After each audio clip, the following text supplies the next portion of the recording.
Welcome to the CRAZYDRE Podcast Show, ladies and gentlemen, boys and girls. It's your main man, aka Crazy Crack, aka Andrew's Podcast, brought to you by RSS.com.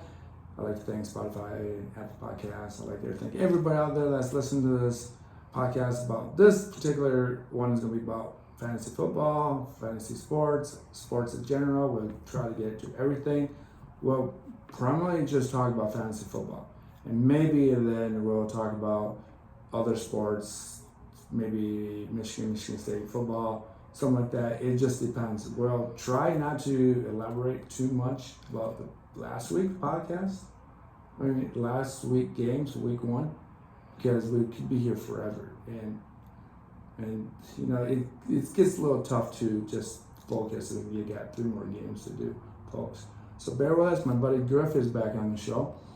Welcome back, Griff. Hey, Dre. Thanks for having me back. Thank you for showing up. So, as you all know, Griff is the breakdancing king, and he wants to share his moments with you as soon as he gets those 2 surgeries done, and he'll probably be in the Olympics in 2028 as a breakdancing participant.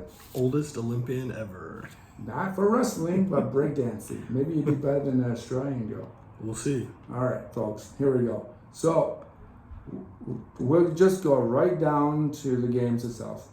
We'll go from Thursday to Monday Night Football. We may just bring back a little bit. Okay, let's just do this. We'll talk about the last night game first, Monday Night Football. Aaron Rodgers is back. What do you think about Aaron Rodgers and how his performance was?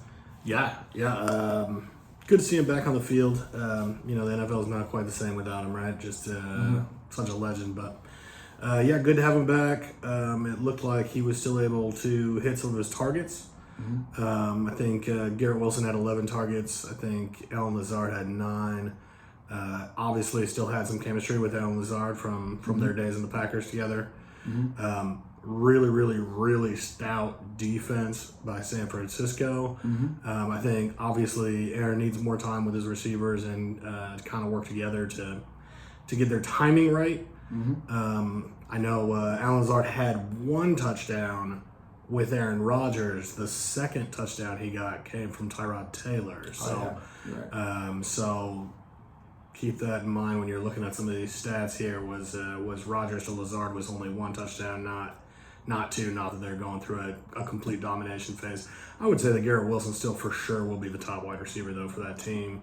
Okay. And I think that Rodgers is looking like he'll be right back into the swing of things. He looked like he was moving around really well. Which I think was really the biggest concern, and then he can work on timing later. Yeah, I think you got to remember this is the first game of the Jets, first game in about a year and a half, 2 years actually playing football.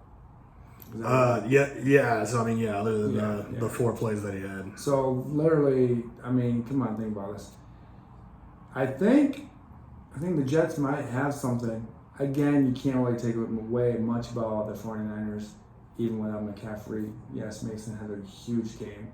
Not quite sure how Mason's going to do, but you need to pick up a player. I've been told to do so because McCaffrey might be in and out, game in, game out, based on his opponent. So they may not wear him out as much as they prefer not to do it, so they can save him for the playoffs. So Mason, I've been told by a couple of people, that's kind of the guy that you kind of want to pick up if you need a running back. You might have to put him on the bench a couple of times, but it'd be a safe bet, I guess. Do you think that's kind of true? Do you think? Yeah, if he's not already on someone's team, I know he got drafted by a lot of folks as well. We'll see. You got to monitor CMC's condition really closely. As long as CMC is there, there's no need to have Jordan Mason on your starting lineup. No. But a good idea to have him on your bench just in case for those moments. I know with Monday Night Football, it really messed with a lot of people because they weren't able to switch to another running back because everyone had already played on Sunday. So, well, it's kind of crazy that they waited to the last minute to announce that he wasn't playing. And by the injury, it sounds like it's more of his Achilles heel and then not his calf.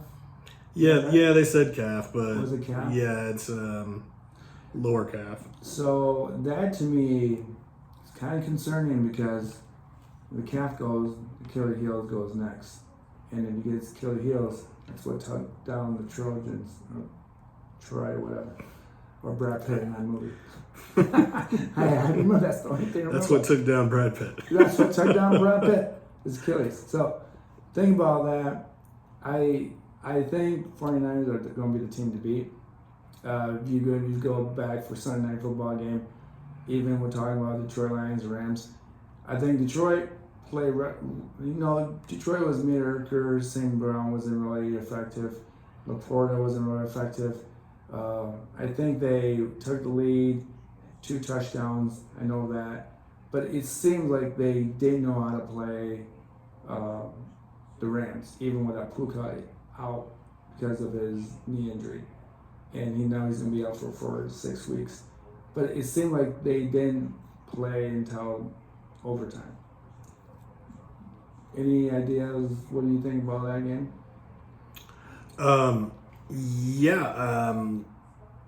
I think we're definitely looking at 2 playoff teams again. I think both teams are going to be very, very stout this year. Hope that Puka gets healthy as quickly as possible. It sounds like a sprained MCL should only be a few weeks. Yeah. For a sprained MCL, they actually said, I think, that they were trying to see if he could play this week, but I think it should be a few weeks probably for Puka. Cooper Kupp looked like a healthy Cooper Kupp, back to the guy who went for 1,900 yards in Matthew Stafford's first year over there with the Rams. So that's great news for him. I would say for the Lions, the big concern last year was that secondary. They spent a lot of money and time going into the secondary for this year with Terry and Arnold and Amik Robertson and the nickel. And then, why am I drawing a blank? Who's our other corner? What's the matter with me? Anyway, my point being, even though I think it was Cooper Kupp had 14 catches for 110 yards, is that right? Yeah. So I think one thing that kind of bugged me the shit out about Detroit, I'm in Detroit, I think you can tell. Grace hat under. But think about this. So when Detroit played a soft zone defense, all Stafford had to do was throw the ball to the outside of the lines, so the receiver by the sideline. And what bugged me is that Lions should really blitz up the middle more against Stafford, because Stafford can't move. Clearly, everyone knows that. Even in Detroit, he can't move. So that I have more problems with the play call for the defense than I did with the players on the field. A couple of times they missed tackles, but a lot of times it's probably because it was a missed defensive call. I know the players still need to make the tackle, but I still think that's you can't set up your players to fail. That's my opinion. And the Rams were running the football. So to me, it was kind of weird that they're playing that soft zone and and Williams wasn't really doing anything, and they kept allowing Cooper Kupp on the outside catch the ball, or they would run the sweep underneath so that Cooper Kupp and another receiver could run it with the football. And that's what they did a lot. And that's what concerned me about Detroit, is the defensive play calls. I think Detroit played the overtime just to win the game, and they ran. And again, the Rams don't have their guy anymore because he retired. So Detroit should have probably, Aaron Donald, and they should have ran the football more. I think Detroit should be a team that is like New England Patriots in the past, where you just need to finish and start games with a running game. And when the defense comes up for 9 players up, or 7 or 8 up, you can throw the ball. St. Brown, Williams, Jaden Williams scored a touchdown. I mean, that's promising. Yeah, great breakout game for Jameson Williams. Good for him. 5 catches, had a great game. He had Tre'Davious White on him. Trey's over there for the first time since leaving Buffalo. He's coming off of 2 years of injuries, so it looks like he may have lost a step in his time. Carlton Davis is also that cornerback that Oh, you're right. I wasn't remembering on the other side, the Super Bowl champ from Tampa Bay. Yeah. But no, I actually really liked what the secondary did. I think that giving up those short passes to Cooper Kupp is what we were trying to do. Yeah. So it's more of that like bend and don't break defense. Yeah. Other than a couple of mid-range passes to Tyler Johnson, I actually thought the Lions secondary was really good because we didn't let any big plays go through. Well, I think that was good.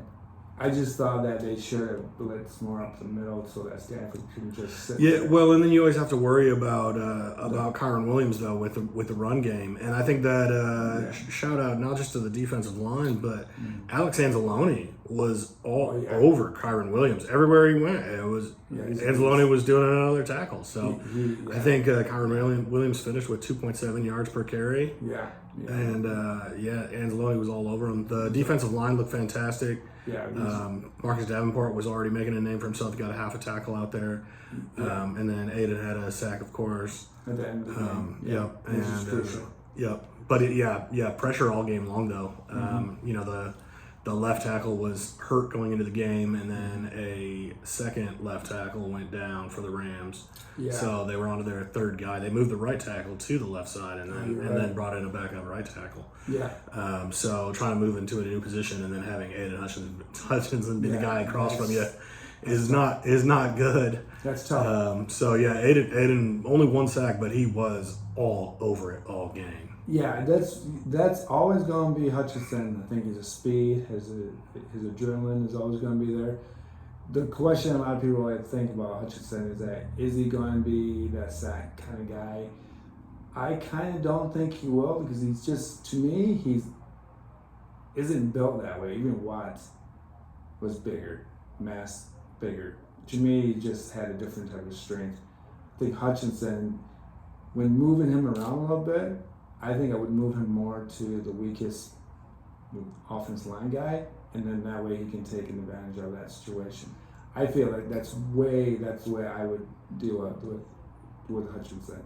Yeah, I mean, I don't think anyone's stronger than the offensive line, man. I mean, the offensive line are always going to have the strength. Yeah. But yeah, I mean, there's you got to have those moves. You got to have your power moves. You have to have your speed moves, and then your counter moves. So. To be able to do all three is the hard part, and I think Aiden does all three pretty well. Yeah. But last year with 11 sacks, like I said in last week's episode, was I think we want to get him to be a 15 sack guy every season. So so there's potential there. So he started with 1. So 16 games left. So we got another 15 more sacks, 14 sacks out of you.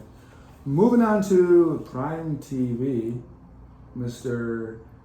Amazon, the Bills and the Dolphins. Now, this is a new constructed Bills team, and I don't really know a lot of people on this team besides Cook, obviously Josh Allen, Mr. Interception of the century, I guess you want to call him. But you know what? I think Miami could be the team that's just going to go places against anyone in the AFC. I think they have potential. I don't know about the Bills. I think Josh Allen. I don't know much about the receivers. I know that a couple guys had a couple big moves and plays, but what do you think? What do you think about Josh Allen, at least as a new staff, new guys, new things going on? Yeah, I think Josh Allen looks great. I think he is one of the top quarterbacks in the league. There's a reason why he's been the number 1 overall fantasy scorer the last 2 seasons in a row. All those pieces, Keon Coleman came in. He had a few catches for like 50 yards. We'd all be talking about him if he had 1 touchdown to go along with it, but because he didn't get the touchdown, he's not making all the noise. But a big body, good for red zone targets. Cardinals are, I think, going to be a tough team this year, and the Bills were able to put them away. So I think that's a big win. This one, of course, is a division rivalry. I know Tyreek Hill and Jalen Waddle both had over 100 yards last week. I think they're going to keep trying for that. I think that the Bills are going to have a little bit better defense. And I think Tua's going to have to watch out for Von Miller and the edge rushers out there. So I think that this is going to be a good one. I think that these guys are probably going to split for the season. If you recall, last year, Tua and Tyreek were just so far beyond every other team the first 7 or 8 weeks. Yeah. But then they kind of came back down to the rest of the world after that. So back down to reality. But here's the thing: Miami does have 2 injured running backs. You got Mozart hurt, and a chain, yeah. And a chain. So that's going to change almost everything about that Miami team. I don't know if I would really feel comfortable with Tua running around like he did a couple of years ago. I don't want him to have another concussion. His next concussion could be his last game of his life. So that is probably the reason why I think you might be right with the Bills. I think maybe the Bills will win this game because of the defense. But now that you don't have a running game, how are you going to protect Tua? Well, I think that they're still set with the running game. And we'll have to see if both guys are actually out this week. I think they're both questionable. Well, so I don't know if they're going to be missing them. But either way, even if it's both, they still have Jeff Wilson, and Jeff Wilson's a totally reliable running back. Okay. So I don't see any issues there. I think Jeff Wilson was actually the top rusher for them last week. So. Well, yeah, and that was kind of strange to see that stat, because you kind of wonder what's going on with Mozart and what's going on with Chief. So I mean. Yeah, well, and Mozart was hurt. Yeah. Right away, and he said that he had the issues with his chest. With the chain though, yeah, that's going to be, because I thought he did play and he landed on his chest. But right, but yeah, at the beginning of the game. Oh yeah, okay, yeah. So that was a little curious. The Sunday 1:00 game, Saints Cowboys. I mean, Alvin Kamara had a big game against the Panthers, but. Yeah, Does that count for anything? You have a great game against one of the worst teams in the NFL? Yeah, 2 years ago, we were worried about the Saints because Drew Brees was gone. Yeah. What are they going to do at quarterback? And they just didn't have it. Last year when Derek Carr came over, we said, oh, maybe they're going to be, back into the middle again, and they fell a little short. This year, that game looked so strong. Sorry, I'm hitting your stuff here. That's all right. But yeah, I think that is a big part of it. Is the Carolina Panthers are still probably the worst team in football at this point. I think that they're going to come back down in this one. How many weeks do you give Bryce Young to be the quarterback for your franchise? I mean, he just doesn't look like he's ever going to really learn how to produce in the NFL. The game looks way too fast for him. He just doesn't look like he's there. He looks like he's in an artificial computer game, and his AI machine is not. Yeah, there. Well, and they just don't have like the Matt Kalil and the great offensive linemen that were there for Cam Newton. So, the team needs offensive linemen before they can get a quarterback, but they went the other way around because the fans demanded it because they said they needed a quarterback. Yeah. And so they went that route. But, you're not going to have success until you're going to be able to get protected. And you can't get protected the way that he's playing out there. So... I think I said last week that I think he might still get 2 or 3 years just because he's the number 1 overall pick, and they paid him too much money not to put him out there. Assuming of course there's no injuries, I would still stand by that. I would say he still gets 2 or 3 years opportunity. Okay, Dallas Cowboys, the second American team. Coach Detroit Lions have taken that spot. Jerry Jones is the reason why they're not America's team, because they don't win Super Bowls and they don't win in the playoffs. Prescott happened to get a huge contract hours before the game started. So it looks like they are all level through with CeeCee Lamb.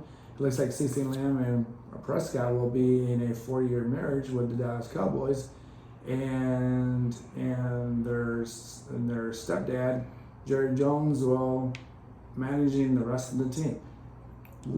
What do you think? Do you think this is the Dallas Cowboys with Zeke? Is this going to be the way to against Dallas and San Fran for an appearance for the Super Bowl? How do you think about this game against the Saints overall first? Yeah, the Cowboys are really, really good. They have a tremendous amount of talent. That defense is absolutely top notch.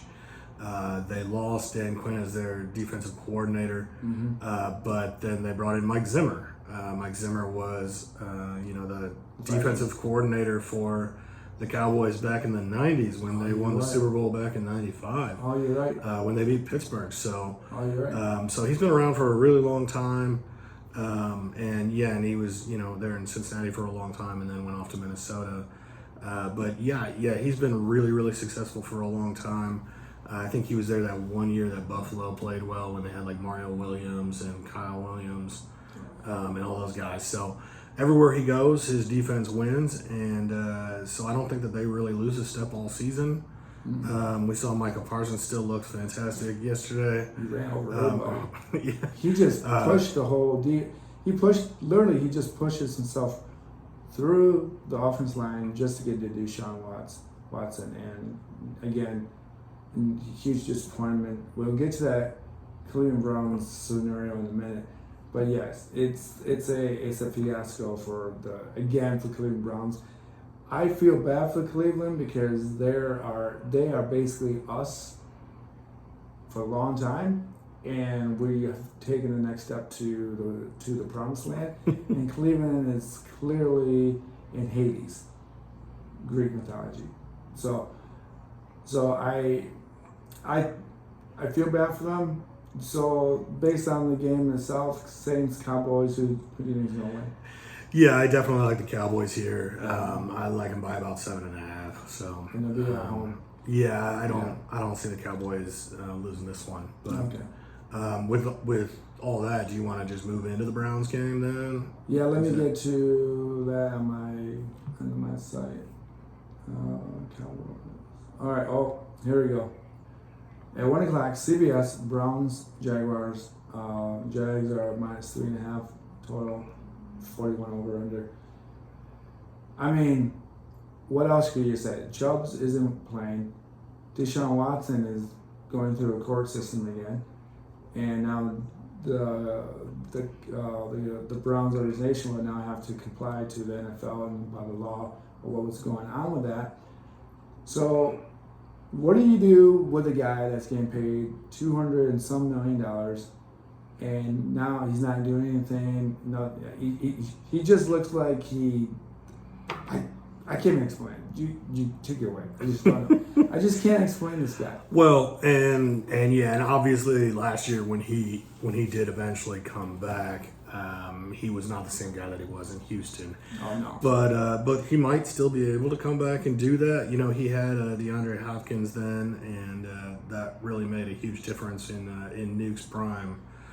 Very, very hard to find another wide receiver better than that. Mm-hmm. They do have Amari Cooper. Amari Cooper's starting to get a little bit older now, so maybe not quite as good as he had been in the past with the Cowboys and with the Raiders prior to that. But I think that team still has a lot of promise. I think they've got a lot of good things going. I think that Jerome Ford is still a serviceable running back. He played well all last year. The thing was when they had Jacoby Brissett was that Brissett was just not making a lot of mistakes. Yeah. And if we can get Deshaun Watson to just not make those same mistakes, I think that they can be okay. The biggest thing here, I think, is the coaching is going to have to work around Deshaun Watson. Wow. And you got to find ways for your quarterback to succeed, right? And like you said, he's already making all the money, so you can't get rid of him. You got to play him. So how do you make them succeed? You run the ball as well as you can, and then you find short, quick passes. Yeah. So find the screens, find the short passes. Try not to let them get into trouble. Don't get them too frustrated. And then just kind of get some weapons to move down the field. Concentrate on your tight end. Just, if you can't get the ball downfield, Yeah, well, and with Njoku getting hurt last week, Yeah. that probably hurt too. But Yeah. it sounds like Njoku might be back. Yeah, this week or next week. Yeah, I've seen that report. He might be back, but let's be honest. Let's get Deshaun Watson some consistency. You're right. Short passes, keep the running game alive as much as possible. Don't let Watson sit in the pocket too long so that he resorts to running out of the pocket, even if it's not a running gun show for that play. Right. Yeah, you don't have to throw the ball the way you did when you were in Houston. No, of course not. But you know what? I mean, so the Jaguars, Trevor Lawrence, he's looking right back to where he was. He might be. I feel like in the long run, he'll be better. He'd be one of the better quarterbacks. I just feel like he just doesn't have that core yet of that right player yet. I just feel like he might. To me, he could be just below Mahomes at the end of his career. So, and then you had Bigsby, 12 carries, 75 yards, 73 yards. Gabe Davis, of course, 3 receptions, 62 yards, no touchdowns. So that chemistry is going to get better, hopefully, for Jaguars fans out there. Can't really tell you much about that, but you know, do you think anything should happen between this and now, between the Jags? And do you think they're going to be consistent 8-8? Do you think they're 9-8? Do you think they'll? Yeah, I mean, I think this is still a pretty good team. What we saw against Miami, and I mentioned this last week to keep an eye on Brian Thomas, to watch out for him as a breakout player. He did have a touchdown. He had like 50 yards. And then he had another long play, though, in that game where he beat Jalen Ramsey, which very few wide receivers can say. But he beat him into the end zone, and then there was just a pass interference, and that's what brought back that touchdown. But otherwise, Brian Thomas would have 100 yards and 2 touchdowns without that pass interference. And then because of that, that's how Travis Etienne got his 1-yard run in. So good to see that Etienne's still doing the goal line touches. You know, Bigsby had a few more yards at the end of the game, but both those guys are going to be active. I think Etienne is still going to be the lead back for sure. But yeah, I think Brian Thomas has really shown a lot of good things. Once the rest of the league really gets to see the breakout there that Brian Thomas is going to be, 6'4", 205. He's a great red zone threat. He can jump over top of everyone. Once guys start paying more attention to him than Christian Kirk, then Christian Kirk can start opening up as well. So I do see a few things coming here that are going to look good for these guys. Tough matchup against Miami. But yeah, I think that they could have some really good things going this season. Yeah, I think one thing about the Miami game, it looked like they just turned off their signals, and I don't know, they thought they had the game or whatever, but it just looked like it's to what I heard or saw, they looked like they turned off the signals. They started not making plays to make first downs, and they just kind of turned the game to Miami. Miami's kind of hectic out there with Hill's scenario with the police driving and all that stuff. Look into it. We're not going to focus on that right now because we're just going to try to focus on just the important things about fantasy football. I'm going to skip the Lions game right now. I'm going to just go on because I'm going to kind of end it with that. So we got the Colts and the Green Bay Packers. It's a Indiana Colts -3 over under 40.5, 40 points and about 40.5 points over under. Love might be hurt. They say he sprained his knee, maybe MCL. Something's going on, but they think that he might be back in a couple of weeks. Yeah, about 4 weeks. About 4 weeks. I think you're right. Maybe Love will have that dip in his second year. Maybe he will, because now teams know that he's not bullshit, and they are not going to go after him that. They're not going to play soft defense on him. They're going to go after him, and they're going to make him earn every yard that he throws and every yard that he runs and whatever. I think that he looked tremendous in this first game here against the Eagles. Somebody who's supposed to be a Super Bowl contender. So I think that the Packers looked great. Unfortunately, right at the very end of the game, he did get hurt. It did look like he was starting to make Jaden Reed his primary target in the game, which we kind of mentioned last week that Jaden Reed might move up a little bit. Christian Watson might move down a little bit. I did say that I thought Dontavian Wicks would really make a big impact in this season. Did not really do that last week, but I still think that is going to be the guy to watch moving forward. We have Malik Willis coming in to play quarterback.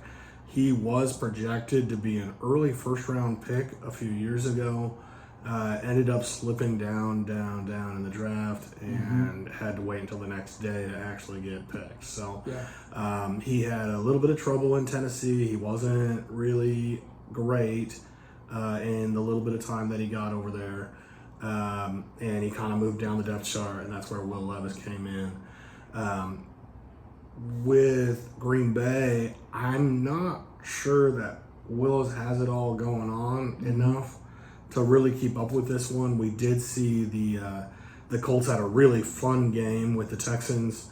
So 29-27 in that one. That one was a great game.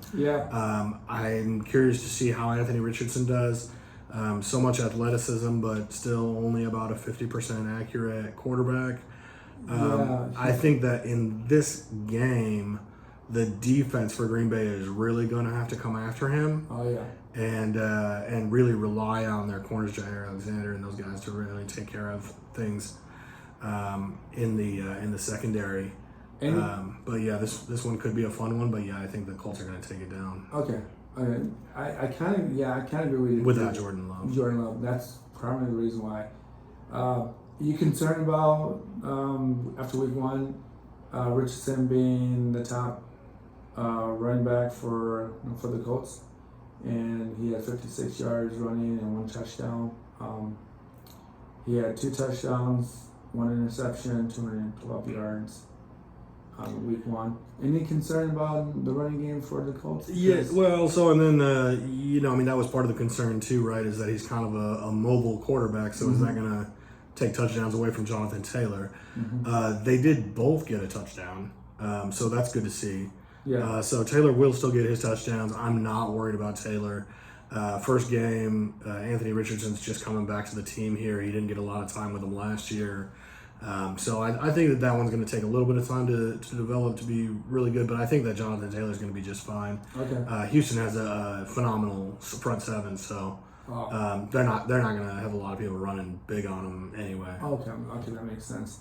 And then I guess the breakout player for is Pierce with 3 receptions, 126 yards, 1 touchdown. So that's probably going to be a one and done for him, right? They don't jump the gun and I got to get a scab because he had one good game. I think that this is Alec Pierce's one of 2 or 3 big games that and I think he will. I think he'll have a couple of them this season. But pretty much every week, I think we should plan on him not being there. So he may have given you 14, 18, maybe 15 points, but probably in the next couple of weeks he'll probably only give you 4 or 5 points. He'll be high up on the waiver wire, but I'm not jumping on him yet. Okay, that's what. Really, after 1 week, you really shouldn't just get worried about any of your guys. There might be an occasional guy that's a rookie or something that really pops out, but after 1 week, you never want to give up on your guys unless, of course, you have injuries. Yeah, of course. If the guy's hurt, let's not go crazy. The New York Jets against the Tennessee Titans, 3.5 Jets. 40.5 points over under. Tennessee did give up the game to the Bears there. So, anything about the rookie doing what he did by tossing the ball over? Do you think that's going to be a problem with him? Panic attack, or is just one of those learning curves that he's just going to have to swallow and just go with the flow and just get done with it and just forget about it. In other words. I think that's something that's probably already past him now. So I wouldn't worry too much about that. I thought that the Titans did have a really strong defense. obviously Williams only threw for like 93 yards, right? So so the defense looks really good. L'Jarius Sneed looks good as a great addition over there for those guys. We didn't get to see a lot from the offense, but I think that we said that we thought that the Chicago Bears would be like a top 5 defense this year. Yeah. And I think that they showed that. They were extremely powerful the whole game. So they really came on hot at the end of last year, and I think that they really showed it in this game against Tennessee. D-Hop is still coming back from injury. He tore his MCL over the summer in July, and he's been kind of coming back from that anyway. He's already a little bit older, so having a little bit slower and all that is a little bit harder. Calvin Ridley's new to the team, so some of those things I think are just going to take a little bit of time with Will Levis and getting all connected. I did really like what I saw out of the running game. Tank Bigsby and we just said Tank Bigsby. Tajay Spears and Tony Pollard I thought made a great combination. We mentioned how Tony Pollard did not look as good with the Dallas Cowboys last year, and we said that he would look better in a committee. Having the committee this year, I think Tony Pollard looked right back like Tony Pollard again. He had 10 carries, 82 yards, 1 touchdown. He looked like the guy that we saw a couple years ago. Yeah, 8-yard carry. Yeah. He just looked comfortable in not being the number 1 guy, you know. Again, and we were kind of talking about the Jets a little earlier with the Monday night game. That front 7, I think, is still going to be really strong. The blocking scheme that San Francisco puts out is a really crazy blocking scheme, and they have weird moves where Juszczyk will run the ball a little bit, and then Deebo Samuel will come back there and he'll run the ball a little bit. Yeah. So it wasn't just that Jordan Mason was doing so well, it's that they just run a lot of really weird things. Yeah. I think that in this game, the running game will be shut down a little more with those Jets defensive linemen. And then just the rest of the game, I think Sauce Gardner is going to be great. Looked like he was marginally hurt in the game, but he did come back and play the rest of the way. So I think he's going to be okay. DJ Reed looks like he's going to be good. Really, other than the stuff that Deebo did in the backfield, as far as going out and catching deep passes or mid-range passes, for that matter, I mean, Deebo and Brandon Ayuk were mostly shut down. Yeah, they were. I think Ayuk had like 2 catches for like 14 yards. Yeah. So I mean, they really didn't do much of anything at all. Jawan Jennings ended up doing the most because they needed the number 3 guy who wasn't covered by the top 2 corners. Yeah, and I think so I think that for this one, I think this one's going to be the Jets. I think the Jets are going to look a little bit better here, and then I think they're going to get better over the next 3 or 4 weeks too. Yeah, I think Aaron Rodgers will just kind of settle down his team, and especially his receivers, and say, look, guys, we can win this game. We're going against Lewis. He doesn't want to know what he's doing. All they're going to do is concentrate on the running game, try to protect Lewis from making mistakes. But making those mistakes or not, you're only going to get field goals because you're not going to throw the ball downfield or not feel comfortable doing that. So Tennessee needs touchdowns, not field goals, and I think the Jets will start. You're right, start. I think San Fran was just ready for the Super Bowl. Yeah, and I don't think Tennessee's ready for that. So I think the Jets will recover here, and I think they'll take this one down. They're light years behind for Tennessee to be considered. Again, we just got done talking about the 49ers. We got the 49ers against the Vikings. Sam Darnold didn't look as bad as everyone as me would expect. San Fran -6, over under 45.5. Again, with Christian, he's going to be out probably a couple weeks. Maybe they'll protect him a little bit. Maybe this is one of those games that, like, it's on turf. They don't want him to get bruised up even more. So they may, if he does play, I think he'll be limited to play, because why would you get a guy hurt in the second week? In this game, you're not really going, I don't think you're going to really see the Vikings in the playoffs, so it's not going to affect you. It's kind of like baseball. Do you take out your baseball players on certain teams, certain nights that you don't need them to be worn out? The bullpen. Kind of like this thing. What do you think about? I think that Minnesota looked like the 13-win team that they were 2 years ago. You do? I think they looked awesome. The defense was absolutely stifling. Okay. Which was great. Now, we gotta kind of remember that they were going against the New York Giants. Yeah, I see. And the Saquon Barkley-less Giants Yeah. are not the same team, and I think that we saw that. But I think that Minnesota looked great. I've been saying since the very moment that J.J. McCarthy went down and they said Sam Darnold for sure will be the quarterback, that Sam Darnold will be just fine. 19 for 24 on the game, but only 200 yards. So that means that, like we were kind of saying about Deshaun Watson earlier, here I think Kevin O'Connell is really protecting Sam Darnold so he doesn't get into really bad pressure situations. Yeah. He's doing a lot of short passes. Aaron Jones is doing a great job running the ball, which I think we were kind of expecting, at least early part of the season here. Well, it's amazing to see him running well right now, and him not running well with Green Bay last year. Well, he was really, really good when he ran last year with Green Bay, but he was dealing with a few injuries last year. Yeah, right. So he missed like half the year, and he only played a few games. And towards the end, he was healthy, and he did play very well. So it's, to me, I'm still kind of surprised he's in the Minnesota Viking uniform.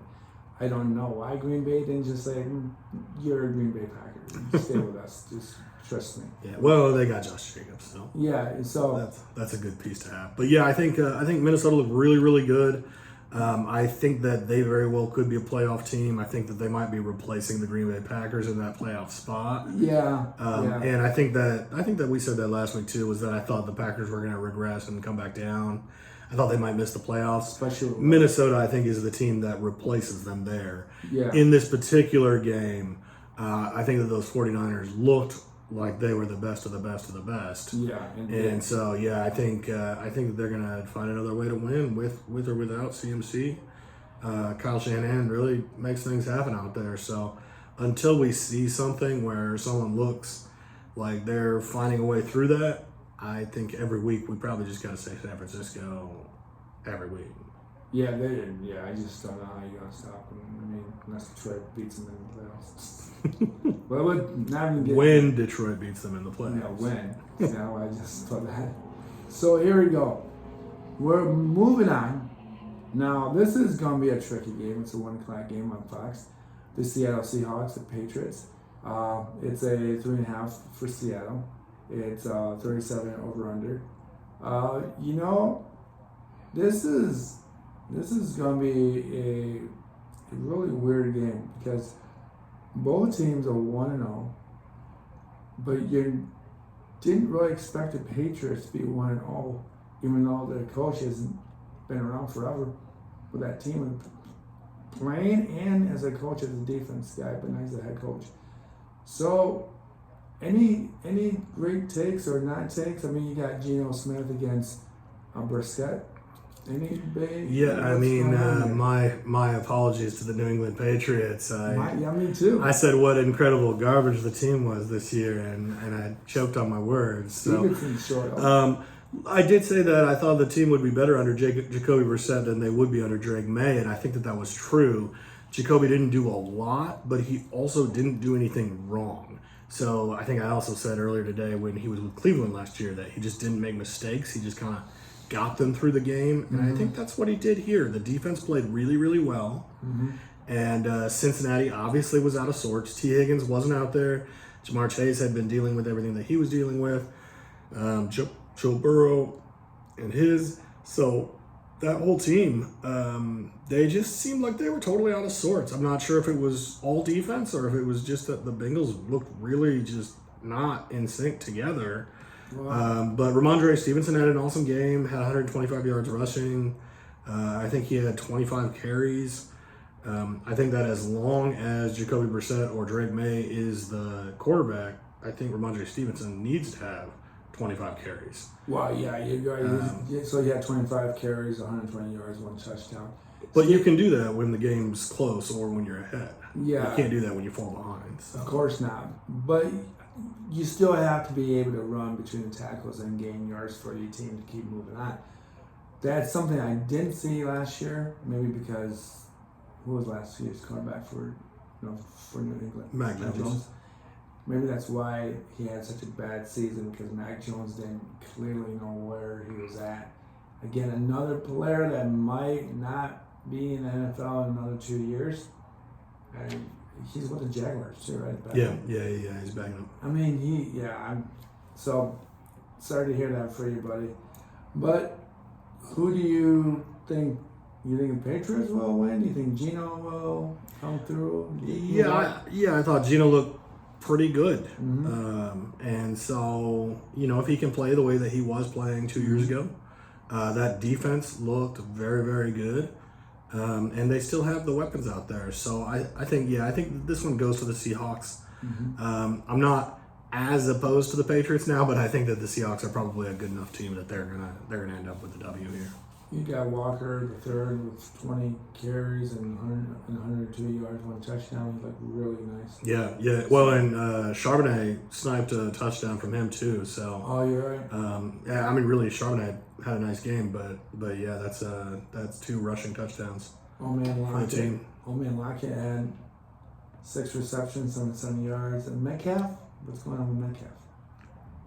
Metcalf was locked down all game. Yeah. And he couldn't get free. But so you think, being such an elite receiver, you would have a move or two to at least do something with it.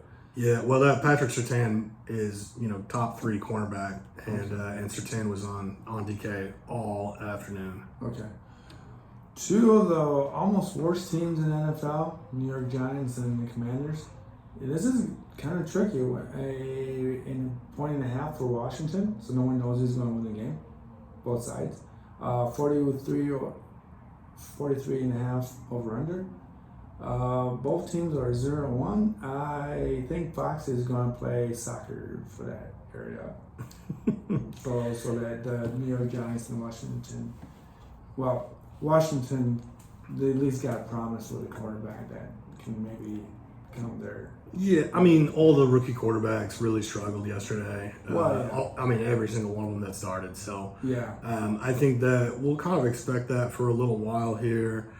Even the rookie seasons, when we say that there's a really good rookie year, mm-hmm. they're still not that great years. They're still 10 to 15th best amongst quarterbacks. Mm-hmm. So you got to kind of temper expectations for rookies. But Jaden Daniels did show that he's got a lot of moves. Kind of a dangerous. His helmet came off twice in that game. So yeah, hopefully he can take care of that. But take care of your body. Don't end up like Robert Griffin III out there. Such a tremendous talent and such a waste, getting hurt so badly so many times. Yeah, and that's something that I think, to me, is RG3's fault a little bit. I know some people said the coaching staff's fault, but you got to know that they're playing against other professional athletes who are quicker, faster, going to hit you harder than college football. Saying that, yes, I know the Washington Redskins at the time didn't protect RG3 that well, but that's part of the game. You got to learn. I think that was part of it. Was RG3 was just running wild on his own. Yeah, but that always worked for him his entire life. So why wouldn't he try it in the pros? Well, and right off the bat, he was phenomenal. Extreme. Yeah, extremely good. So he was basically Randall Cunningham without Randall Cunningham ending his career early. Yeah. Probably closer to Vic. Oh yeah, that too. So any 0-1. If you want to go on FanDuel, don't touch this game. I wouldn't touch this game. I think there is some hope for Washington's defense. Mm-hmm. And the Giants are a little bit better this year, but I see that the Washington defense actually has some good things going. So yeah, we'll see there. I think Washington probably gets it. Okay. But yeah, I think this is going to be a sloppy one. Sloppy Joes. Have Sloppy Joes for this game, folks, in Washington. Go ahead, get some pigs out and roast it. You have a lot of fun out there. Let's go. Ooh, there you go. This is going to be quite an easy game to pick. You got the Chargers and Panthers. Clearly, Jim Harbaugh won his first game. I saw the team chat. He always looks confused when he wins or loses, and he's talking to his team. So that's something that, to me, and I pointed that out when he was at Michigan. But you got 6.5 points against the Panthers, which I think that's quite low. If you're going to go on FanDuel over under, I think that should be at least 7.5 points that the Chargers should win by. Over under 38.5. Any big takeaways from this game? Is there a reason to even even overanalyze anything. I mean, you got Justin Herbert, 12-17 for 26, 144 yards, 1 touchdown. J.K. Dobbins, he looked really good. 10 carries, 139, 1 touchdown. Murray Conkley, 5 receptions, 39 yards. Yeah, Lad McConkey. Right. What's his name? Lad McConkey. Lad, just like the Ladd. Yeah, just like the Irish, Scottish. But all right, so yeah, well, like what you said though, and you know, J.K. Dobbins is so good, and everyone keeps taking him into fantasy football every year. I have been saying for years to stop taking him because he gets hurt every year. Here he is, he's healthy, and when he is healthy, he is a tremendous talent. So as long as he's healthy, you can ride with him. But I would imagine that Gus Edwards will end up having to take care of this thing before too long. That's just kind of the way that, unfortunately, it has been for Dobbins. I would say that was a big takeaway, but then also on the defensive side, the linebackers. You know, Joey Bosa has been so good for so long. Khalil Mack was dominant with the Bears and with the Raiders, and Denzel Perriman was dominant with the Raiders just prior to coming over last year. And when I saw all 3 of those guys were going to be together with Derwin James back there and everything, you know, I was, man, how is this defense not phenomenal? Because last year they just fell apart. Everyone was going past everyone, and you knew it had to be coaching because the talent is there. Yeah. And so Jim Harbaugh, no matter where he goes, immediately his team's defenses are fantastic. Yeah, that's true. And so what we saw here was a linebacking core that is as good as anyone. I mean, just by name, by talent that we're aware of. I mean, that linebacker core is as good as anybody's. And so to have them in the same room and playing together under Harbaugh, we might see a very improved defense. Derwin James was flying all over the field. Yeah. He looked so good. I'm very excited to see him this year. Okay. So in other words, it's going to be a showdown against Harbaugh and Harbaugh. No, I'm just joking with you. People are like, no, you can't give us the script. That's what happened the last time Harbaugh was a coach. When he was with San Francisco, they went against Baltimore. Yeah, Harbaugh against Harbaugh. Actually, no, what? John beat. John won. Yeah, Baltimore won. Yeah. Jim's not won a Super Bowl. Yeah, and that's why he's back in the NFL because he got kicked out of Michigan. Got his national championship. Yeah, he did. Now he needs a Super Bowl. Yeah, and I just don't think he'll get it. I don't know why. I just don't think he'll get it. That's something that he's just. Well, he's got to find his way around Patrick Mahomes. So you win into the wrong division, but there's definitely talent there. There's a good squad there. I'm a little nervous about their offense, but I don't see any issues at all. Even with Justin Herbert and their offense passing on their wide receivers isn't really something to like. Well, they're young guys. QJ actually looked a little bit better than he did last year. Quentin Johnson just looked terrible, and he looked fine this weekend. So okay, so obviously Panthers. I mean, I can't say enough. Bryce Young is just too bad. You just can't figure it out. Yeah, they just need a lot of help right now. Yeah. And Jonathan Brooks is out right now. That's the rookie running back that they got. Oh, you're right. So he'll come in at some point. But yeah, Chuba Hubbard has been there for a few years now, and he's kind of doing it. Miles Sanders put together a little bit in the game this weekend. But yeah, I think the Panthers just need a lot of help right now.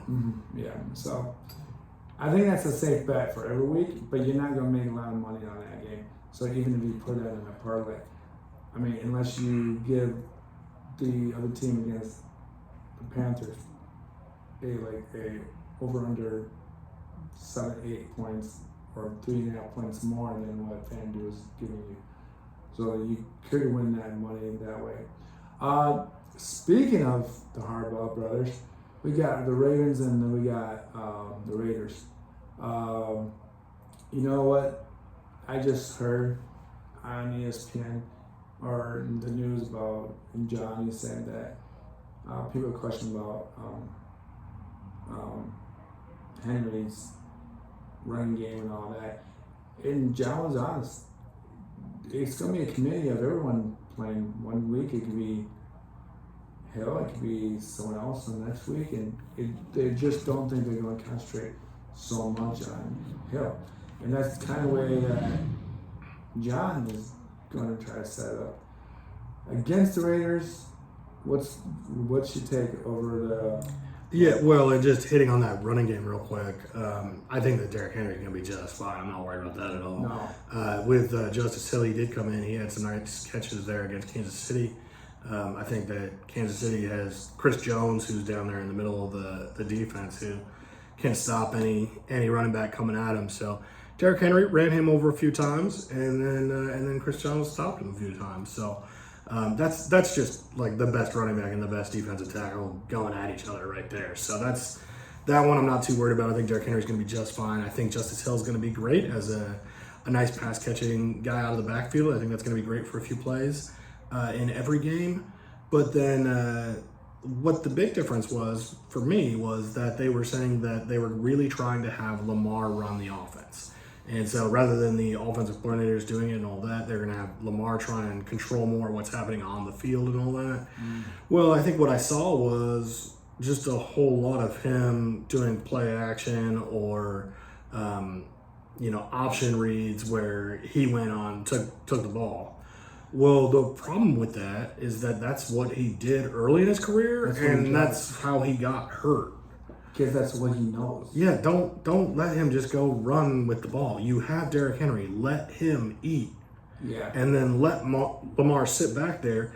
You have these new receivers. You got great weapons. Zay Flowers looked great against the Chiefs. Yeah. Rashad Bateman's out there still. And then I think you're right. The big thing, big shout out to Dre here, calling out Isaiah Likely. My boy. I like that guy. What a pick. Yeah, he destroyed it for the tight ends. Kansas City and Baltimore both were double teaming on tight ends, right? Yep. So the Ravens were double teaming Travis Kelce the whole game, and Kelce had a very weak game. And then the Chiefs were double teaming on Mark Andrews, so he had a very weak game. But yeah, because of that, and because of all the run plays where they run the two tight end sets, it's not unusual to see Likely out there on the field and for him to run out there and just do some nice catches. He looked really, really good as a catcher. So I think one thing that we can say this is that because we made that point, or we just talked about the double teaming stuff. Of course, both of those guys will get double teamed. But the Baltimore, because they run a double set of tight ends, and you're right, Derrick Henry needs to touch the ball. Don't let Lamar Jackson play the call because he's not Peyton Manning, he's not Tom Brady. His first instinct is going to run. So you don't want him to get hurt. Don't want him to turn into RG3 the second. So why would you tell him to run the game? I get it. You want him to be more responsible. Well, and Derrick Henry is a running back that needs to run 20 titimes a game. Yeah, he needs to feel. He's not a committee guy that does 10 runs or 12 runs. He needs 20 carries every game. He's the type of running back that he gets better and better to the game when he gets the ball. Yeah, he's just too big. He's not going to be that guy that can touch the ball once and then he'll run for 40 yards and then sit back and delineate his thumbs a little bit and then give him the ball and run another 20 yards. He's not that type of guy. He needs to touch the football. Protect Lamar Jackson. I think you made a good point that they play up the two tight end stuff. I think it's going to become one of those moments where if you have Andrews 1 week, you're going to hit points. If you have Likely, you might miss those points every other week based on how the defense plays you. If the defense, like you said, if they decide to double team Likely, you say, well, you know what, we're going to see what Andrews can do, if he can still do it. So I may be wrong next week and say, Likely's double team, not any points, and then there's Andrews. Your guy making. Yeah, I mean, if Andrews is open, that's Lamar's guy. Yeah, so that's been his security blanket for years now. I think that's something to consider. That it's a committee, so it's the tight end committee. It's not going to be a running back committee. So we'll keep moving from that. Speaking of that, who do you think is going to win that game? Yeah, so I do like the Raiders. I like that. Their defense. I think is a lot better under Antonio Pierce than where they were before. I think that. There are some good things going there, but for sure, I think this one definitely goes down to the Ravens. Okay. And so the 4 o'clock game, first 4 o'clock game on Fox, Los Angeles Rams, Cardinals. Is it really, Kyler Murray is still kind of, to me, I don't think he's that great, but he's doing something, I guess. 1.5 points for Arizona, over under 48 and a half. Stafford looking like usual. Cup, like you said, 14 catches. Puka is out.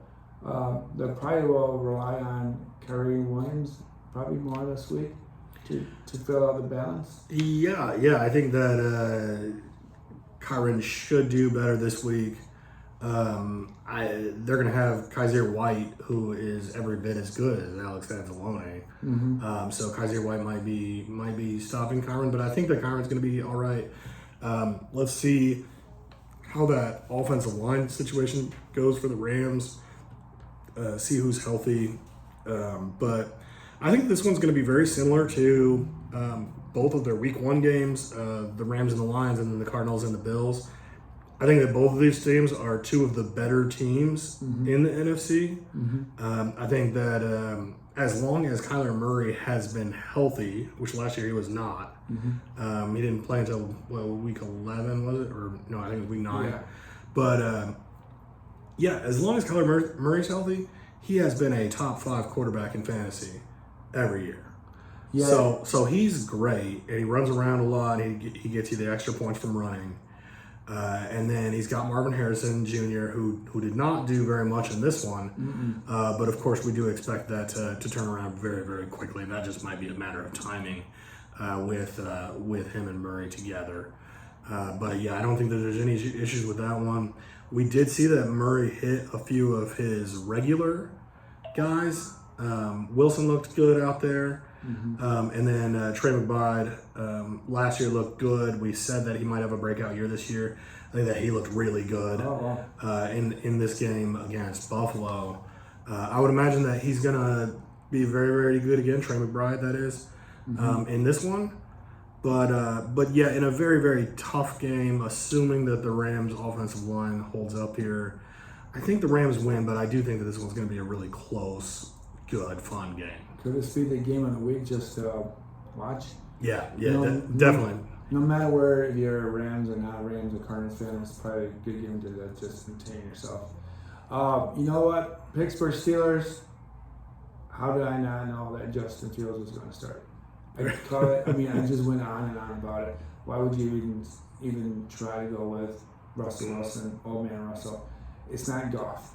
There's not a senior tour in football. That's why you don't play in your 40s or late 30s.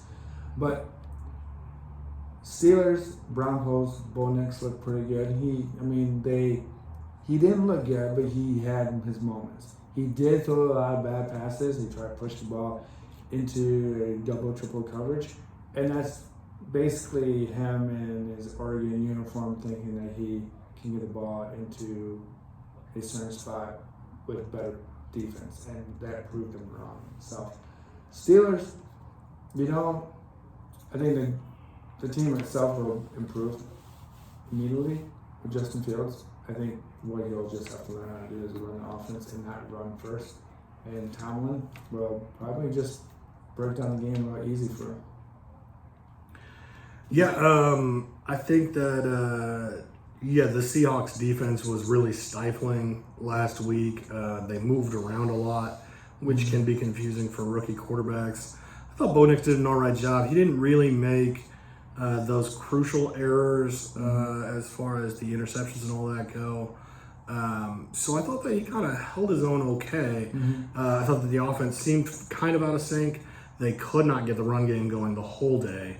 I think Jaleel McLaughlin ended up doing a little more than Javonte Williams did, but they got to get the run game going to balance out so that Bo Nix can throw the ball.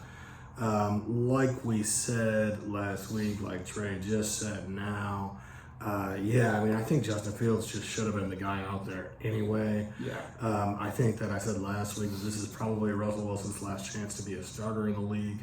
If he does need to sit out for a few weeks, I would say that this is probably the end right now.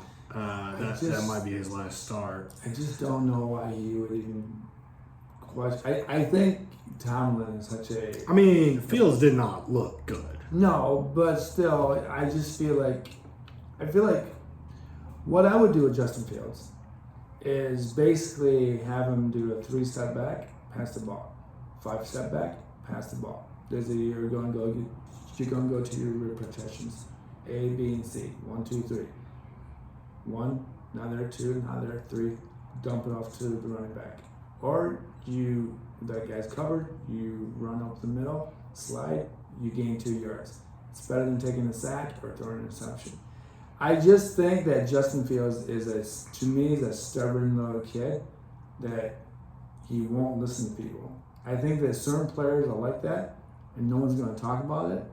But even with Chicago, he was there. He did better there towards the end. But again, he didn't stick to the game plan. He started running out of hell and getting a bunch of yards, and they still lost those games. Here, I think you got Tomlin, you got an establishment that's been around for 18 years with Tomlin. Listen to your head coach. Just make it simple for yourself.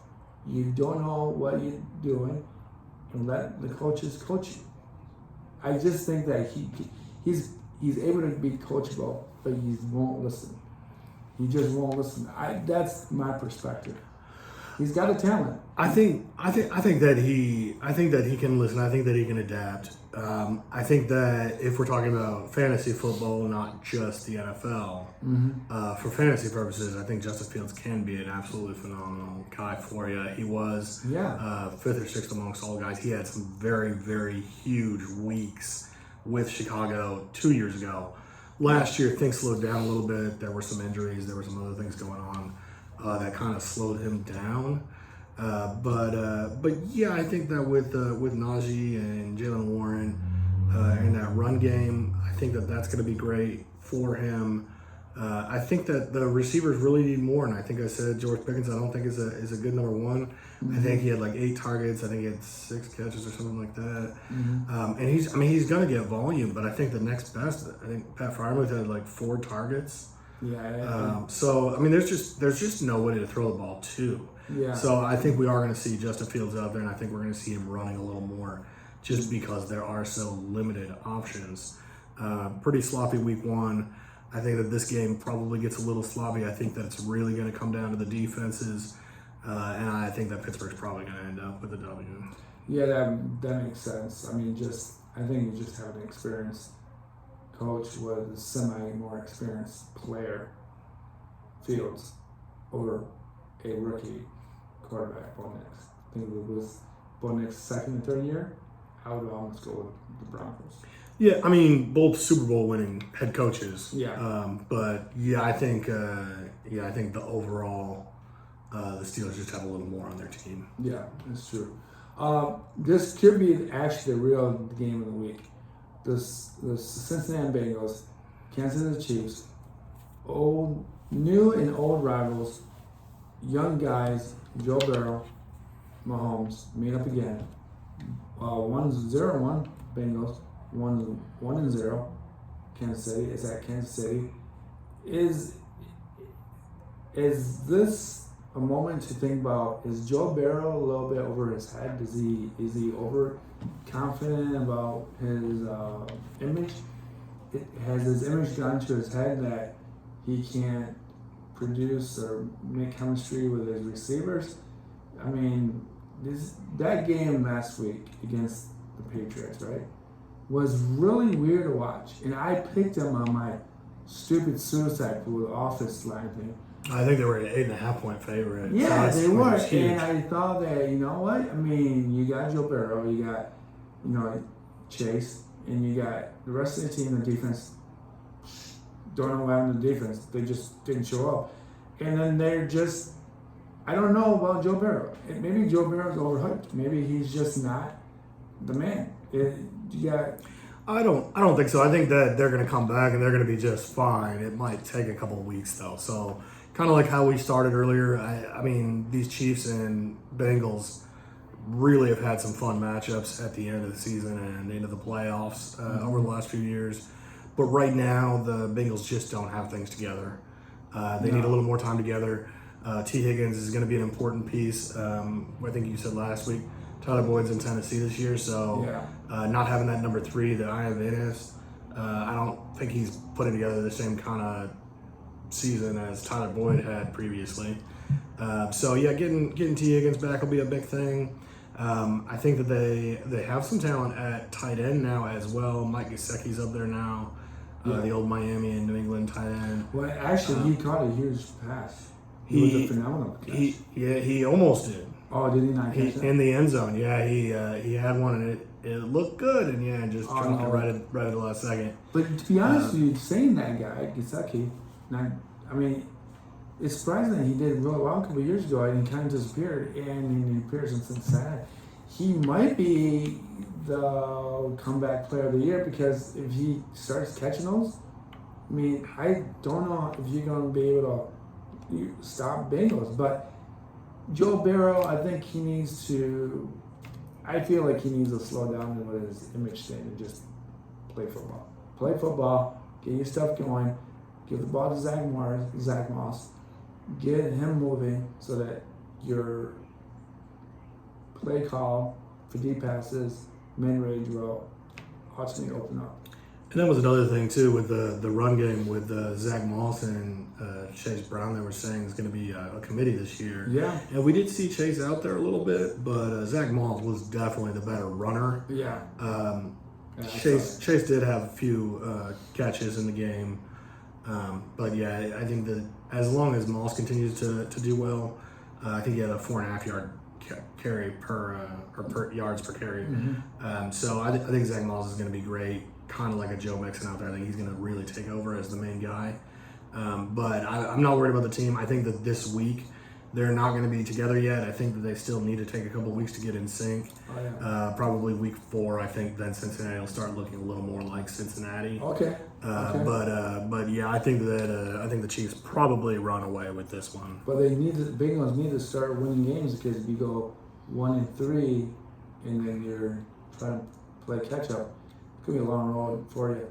Yeah, but those are the kind of miracles that Burrow and Chase do. Oh, yeah, that's true. So we got Mahomes and we got Pacheco, 10 carries, 45 yards, 1 touchdown. Not a huge game for him. Rice, what's his first name? Ray Rice? Rashee Rice, 7 receptions. Not Ray. Ray's retired. Yeah. The first thing that popped in my head is Ray Rice. So don't be like Ray Rice. He'll knock your wife out. So Rashee Rice, 7 receptions, 102, pretty phenomenal. He's looking good. He's looking real good. Yeah. So that was another thing we said, right? Was Rashee Rice and Xavier Worthy are a couple of new wide receivers. Rashee Rice was there last year, but a rookie last year, and then with Xavier Worthy coming in as a rookie this year, that really elevated the receiving room. Xavier Worthy, that incredible speed, man. He had that loop around where he came up and then just ran up the field and just ran past everybody. He gone. Speed of light, folks. So Superman. Yeah, Xavier Worthy with the best 40-yard time that we've ever seen. So I think that he looks like he's going to be a really nice, potent piece of this team as he continues to do well, and as Rashee Rice kind of does well.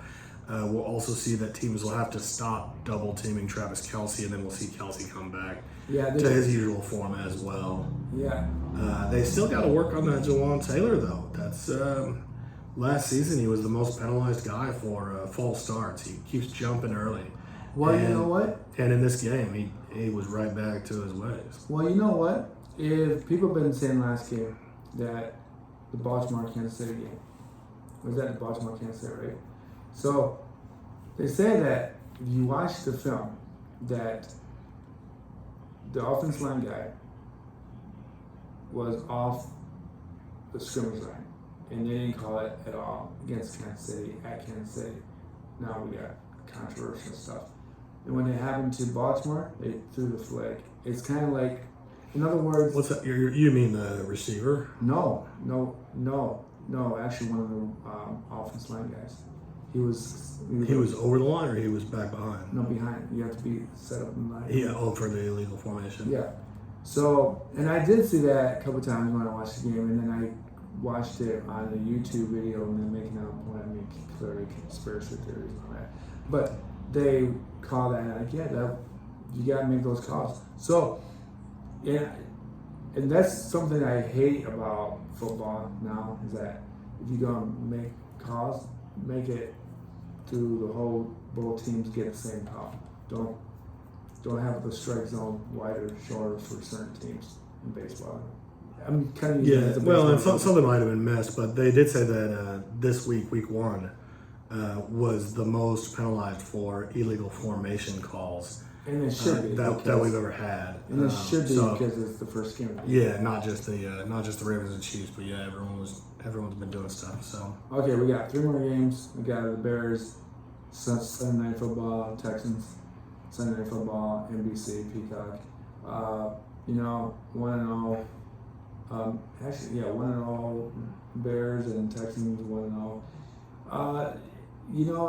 DJ Moore didn't really do anything in that game against the Titans.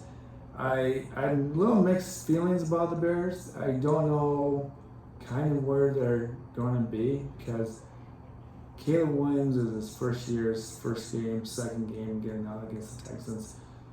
Should the Texans be able to kind of run with the win? They're 7.5 point in a 7-point spread. Over under 45.5. Any big? Do you think the Bears could be an upset? Yeah, I think that the Bears definitely can be an upset. I think the Texans are going to pull away with this one, especially being at home. But yeah, I think what we saw from both teams is big defense. You mentioned DJ Moore. I know we've talked a couple of times about L'Jarius Sneed on here, going from Kansas City to Tennessee. L'Jarius Sneed was the guy on DJ Moore, so that's why DJ Moore didn't have anything going on. So Rome Odunze is also injured now. So with him out, it's going to be DJ Moore and Keenan Allen. So I think both of those guys could be great. DJ Moore is going to be on Derek Singletary. So I think that one, or excuse me, I said Singletary, Stingley. But I think that's really one of the dominant shutdown corners as well. Mm-hmm. So I would imagine that we're going to see another tough night for DJ Moore. I think that Keenan Allen's going to get a lot more. I think Cole Kmet is going to get a lot more in this game. Mm-hmm. I think that we're going to see Joe Mixon slow down a little bit. He had a fantastic game last week. 30 carries. Is that too much?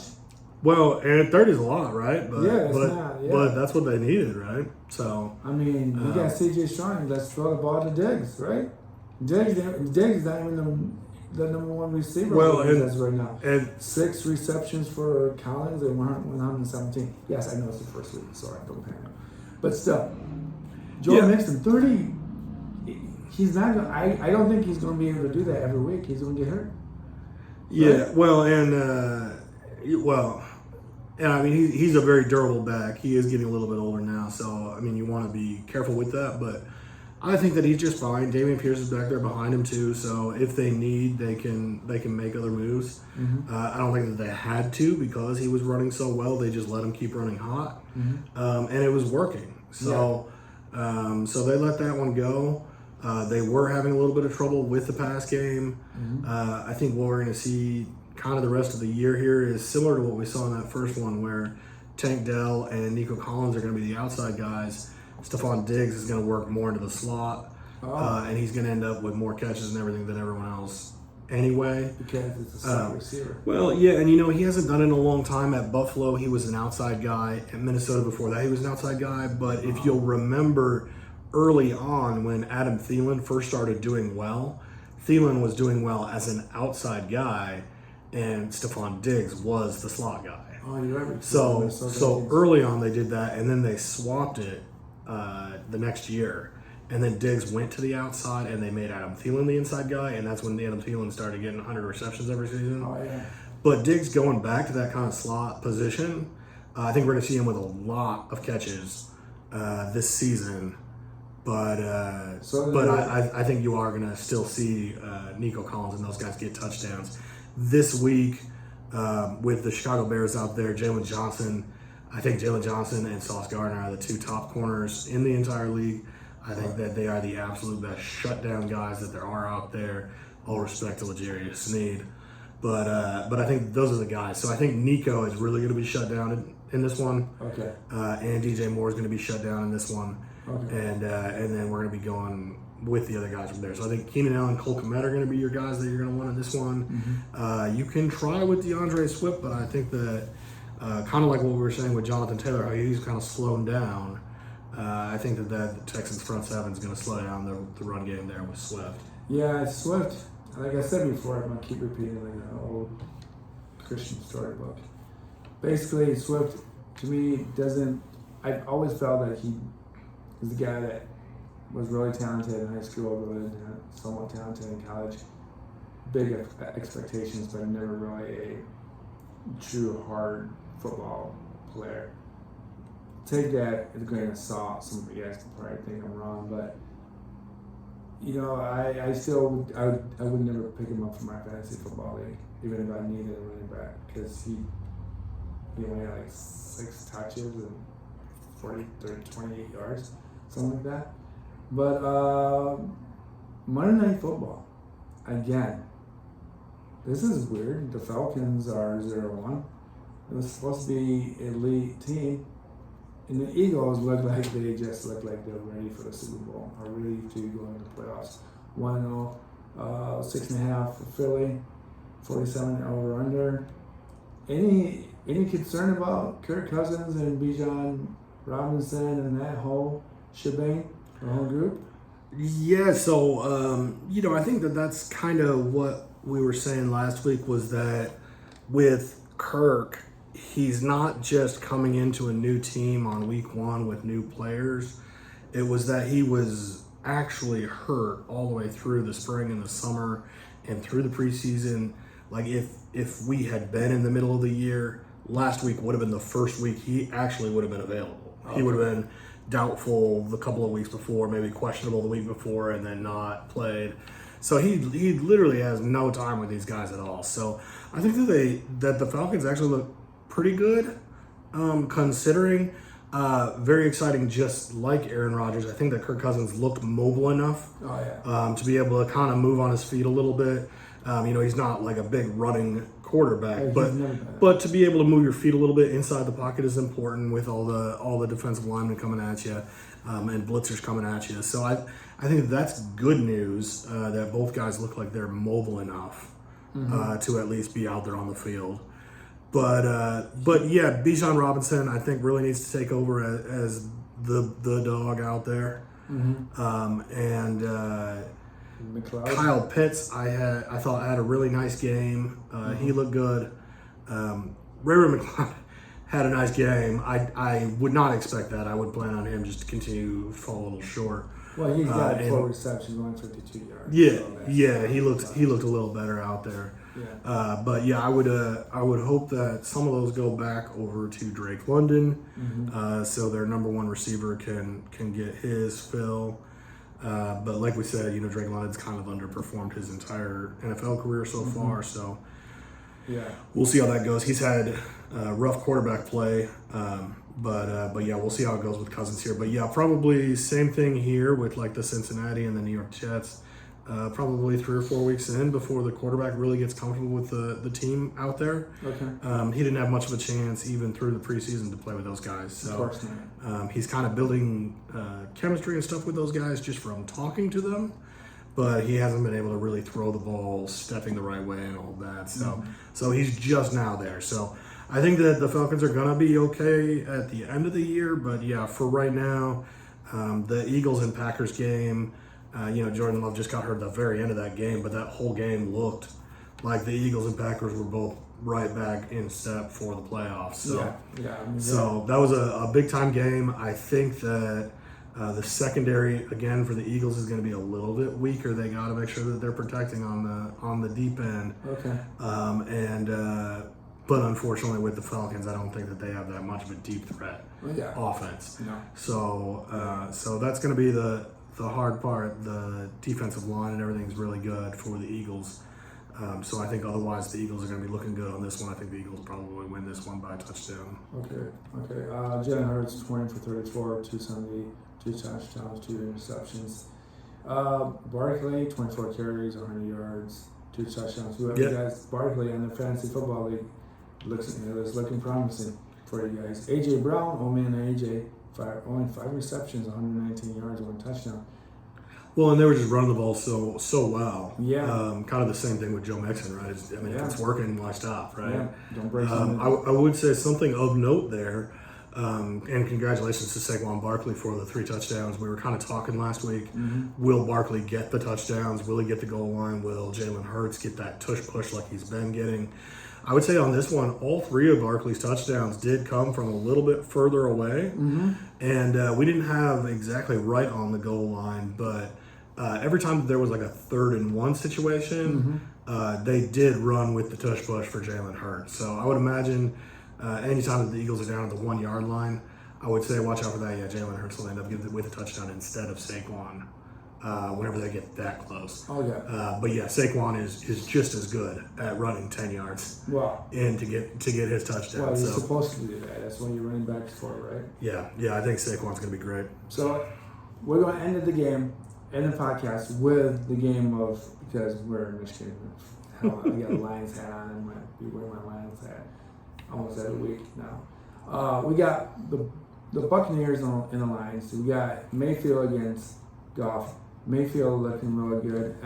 Mike Evans and what's the other receiver for Chris Godwin. I mean, those guys look real phenomenal.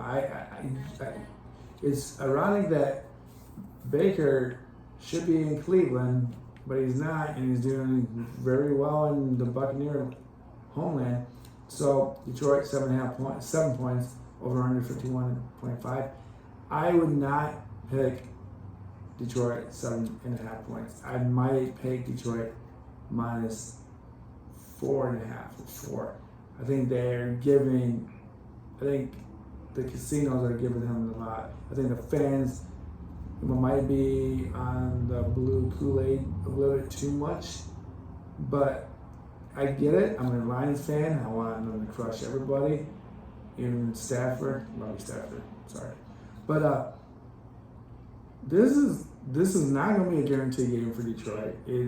Buccaneers will go in there, and I feel like the Buccaneers, if they can get the lead in the beginning of the game and Detroit kind of struggles, this could be a long game for Detroit. I think Detroit will have to rely more on the running game through the whole game instead of just the end of the game or overtime. I don't think that you want to be that team again to come back to win games at the final minutes or the seconds of the game. You want to be that mature team that you have a lead, and you have a lead, and you're not going to let them come back. And that's kind of what happened with the Rams. We had a 2 touchdown lead going into the third and a half quarter, and the Rams just kind of turning it back on. And if they had Puka, I don't think we would have won that game. So, saying this, I mean, this could be a lot of points for both of these teams. I mean, you got 2 rookie cornerbacks for Detroit, so I don't have this huge high expectation for these guys yet. There's so much to learn and so much to do. And Mike Evans and Godwin are very experienced receivers, and they will basically kind of manipulate the new cornerbacks. I mean, 63% Detroit, 34.5% ESPN. Any big expectations? I mean, Williams got his touchdown for Detroit. Yeah, I'm really, really excited about a lot of things happening in Tampa Bay. I'll try and talk about them first before I go into the Lions here, but with Chris Godwin is getting moved back into the slot role. Mm-hmm. The slot role is where he's more comfortable. That's where he's at his best. That's where he was during the Super Bowl when Tampa Bay went there. Mm-hmm. They tried to move him to the outside last year, and he just didn't seem as comfortable, and he didn't put up the same kind of numbers. So moving him back into the slot, I think it's going to be really great. I think it's going to give a nice dump-off spot for Baker as well. Really, really good to see Bucky doing well at running back. We thought that it was going to be Rachaad White mostly handling it on his own, but looks like Bucky Irving might end up being in there a little more. He looked really explosive. He looked really, really strong. I think that's going to be an awesome option. Rachaad had a few more catches, and so I'm curious to see if they kind of switch up that role and have Bucky being the first and second down back, and then have Rachaad move to a third down back. But otherwise, that offense looked very, very good. Baker looked great. 4 touchdowns. I got nothing bad to say about that. Mike Evans got his touchdown like he always does. He looks like he's primed for another 1,000-yard season. Yeah, he's. Yeah. And then from Mike Evans, I want to lead that into the Lions because that was kind of how we opened up this show, was with Terry and Arnold. Mm-hmm. And you and I kind of felt differently about that.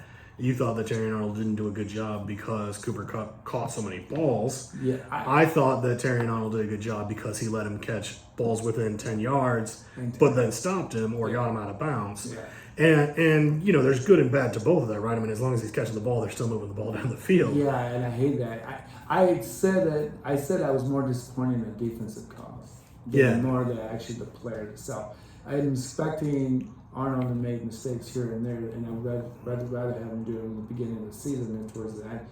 But I think when you have a defensive coordinator and you set up your players to somewhat fail, and I'm not saying that he is or not, but you know, when you don't have a running game that Rams didn't have, and you know that you're going to play that zone defense, and you know that they're going to throw the ball to the corners just to keep the ball moving, again, I think they need to bring the blitz in more. This is a good example of a game that you mix up the blitz, and you may not be able to blitz as much as you wanted to against Stafford, because Baker Mayfield is a lot more mobile than Stafford is. But still, if you can get inside the pocket to Mayfield, not outside the pocket, you got to pick your spots to blitz. But I think Detroit should be able to get into the backfield and attack Mayfield. I think that's something that, again, you really think that Hutchinson should be having 15 sacks. I'm not quite sure if the Tampa Bay's offensive line is really legit, or is it just that Baker Mayfield did have a really good game? Well, the offensive line's pretty good, but they played a sloppy game on the other side, so so it was a little bit easier for the Bucs. Mm-hmm.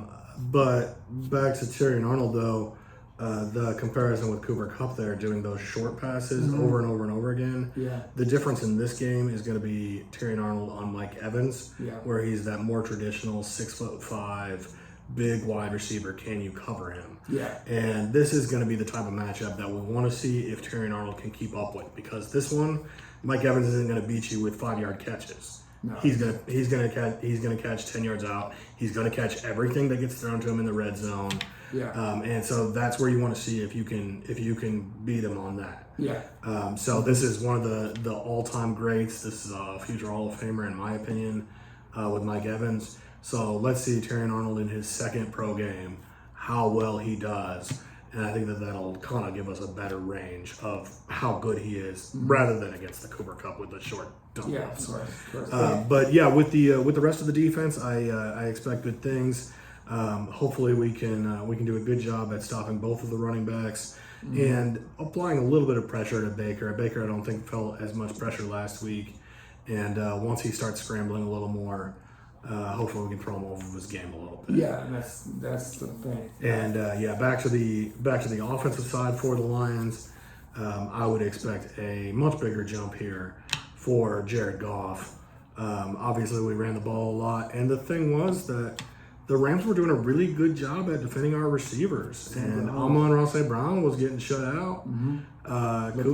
Kudos to the Rams, because Amon-Ra St. Brown and Sam Laporta were supposed to be two of the elite guys, Pro Bowlers and all that this year, and they got shut down. So I'm really curious to see Sam Laporta come back and do a little more. We also just happen to have the running backs get all the touchdowns. You know, if they run on first down, Second down, we might throw a quick pass into Sam Laporta and get a touchdown. So I think Goff's numbers are going to come up real quick. Looking all the way across the league, and we kind of mentioned this, that since the preseason started dropping down to 3 games instead of 4, the defenses have been doing a little bit better job. There were actually only 15 quarterbacks that had over 200 yards. Right. The other 17 had less than 200 yards. Okay. And that's not including Tyrod Taylor, who also came in for a little while there when Jordan Love got hurt. Well, yeah. But otherwise, it'd be 18 that didn't. But yeah, I think overall we just didn't see as many quarterbacks doing as well. I think Jared Goff comes right back. I think Amon-Ra St. Brown and Sam Laporta look great. I think David Montgomery looks like just a better back. Yeah, he does. He looks like he wants. He looks like he wants the football. Yeah, well, and he's a hard runner, and behind that offensive line, he's great. I thought we should have just ran with him every play. I don't think Gibbs should have even been on the field.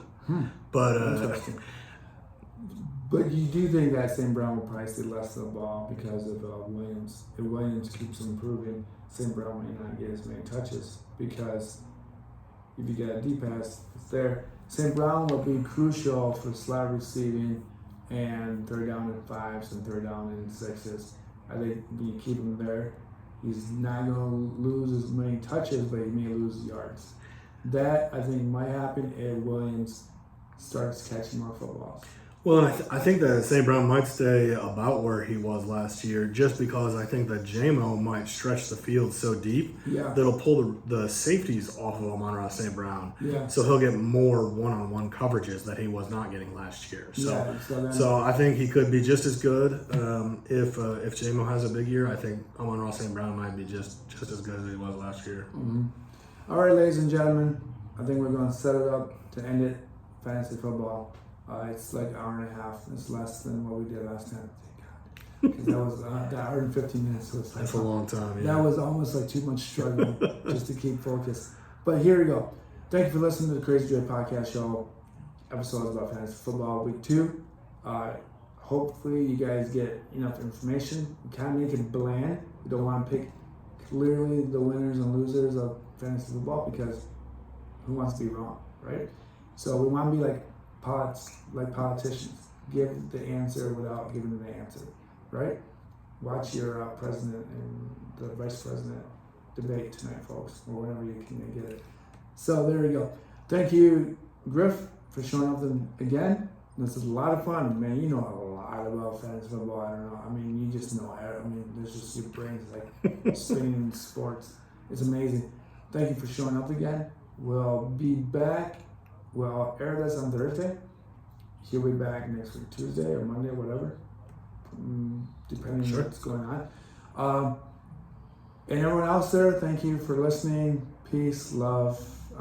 Go Detroit. Go to Tigers. It's football season. Let's go. Yeah, I mean. Yeah. The final thing, guys. I mean, like, don't. I'm gonna say this about college sports. One more thing. I think this might be the year that Michigan State beats Michigan. Just saying. Peace, love. We talk about this all the time. Peace.